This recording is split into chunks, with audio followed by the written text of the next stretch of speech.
It's also known as the global political economy, is a field of study and discipline of international relations and sub-discipline of political science that emphasizes how politics shape the global economy and how economy shape the global politics.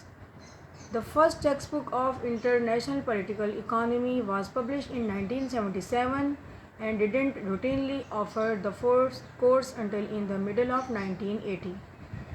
اس کو دوسرے لفظوں میں اس طرح بھی اس کو بیان کر سکتے ہیں. In the other hand the political dimension that accounts for the use of power by a variety of actors including individual domestic groups states international organisations and transnational corporations.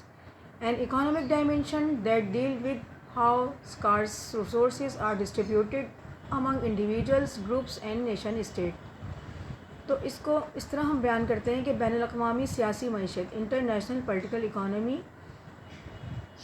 ریاستوں یا غیر ریاستی اداروں کے جو آپس کے فیصلے ہیں، باہمی فیصلوں میں سیاست اور معاشیات کے باہمی تعامل کا مطالعہ ہے. آپس میں جو انٹریکشن ہوتا ہے اس کا مطالعہ انٹرنیشنل پولیٹیکل اکانومی میں شامل کیا جاتا ہے. اسے گلوبل پولیٹیکل اکانومی بھی کہا جاتا ہے.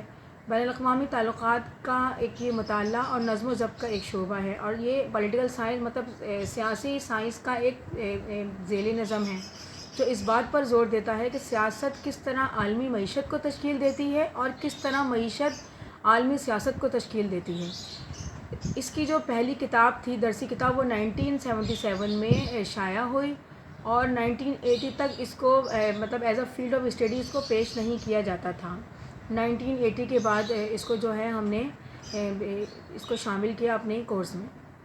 In general thoughts of international political economy that politics and economics can be described simply as political can be defined by rule, regulation and institution by which economics and social interaction are governed.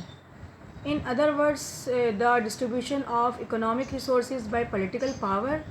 Two basic elements involved regarding IPE, namely government and market, with some particular framework. Market set oneself to maintain their balance of power between supply and demand process.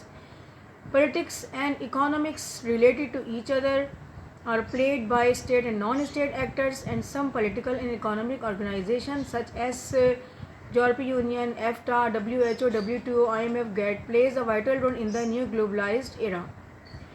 بین الاقوامی سیاسی معیشت مطلب IPE international political economy کے general thoughts میں، عمومی خیالات میں، یہ سیاست اور معیشت مطلب پولیٹکس اینڈ اکانومکس کو محض اس طرح بیان کیا جا سکتا ہے کہ سیاست کو اصولوں، ضابطوں اور اداروں کے ذریعے بیان کیا جا سکتا ہے جن کے ذریعے معاشی اور سماجی معاملات کو کنٹرول کیا جاتا ہے. دوسرے لفظوں میں سیاسی یعنی حکومت اور مارکیٹ کے طاقت کے ذریعے معاشی وسائل کی تقسیم دو بنیادی عناصر کے حوالے سے شامل ہیں.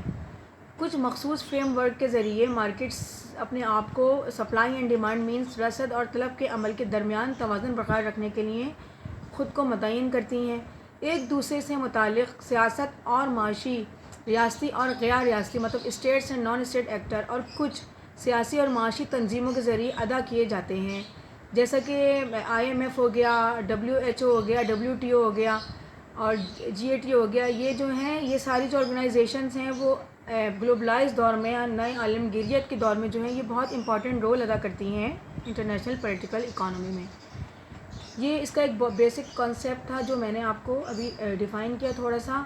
اب میں نیکسٹ جو اپنا لیکچر اپلوڈ کروں گی وہ یہ کروں گی کہ کس طرح سے یہ شروع ہوا. IPE یہ پہلے امریکہ میں شروع ہوا تھا بریٹن ووڈ سسٹم کے ذریعے، اور کس طرح سے پھر اس کے بعد اس کا بریک ڈاؤن ہوا، پھر نیا انٹرنیشنل اکانومک آرڈر آیا، اور پھر اس کی نیو جو ڈومین تھی بیسک IPE کی اس پہ بھی میں کچھ ڈسکشن کروں گی. تو ان شاء اللہ تعالیٰ میں اپنا نیکسٹ لیکچر جلدی اپلوڈ کروں گی. تب تک کے لیے ویورس اللہ حافظ.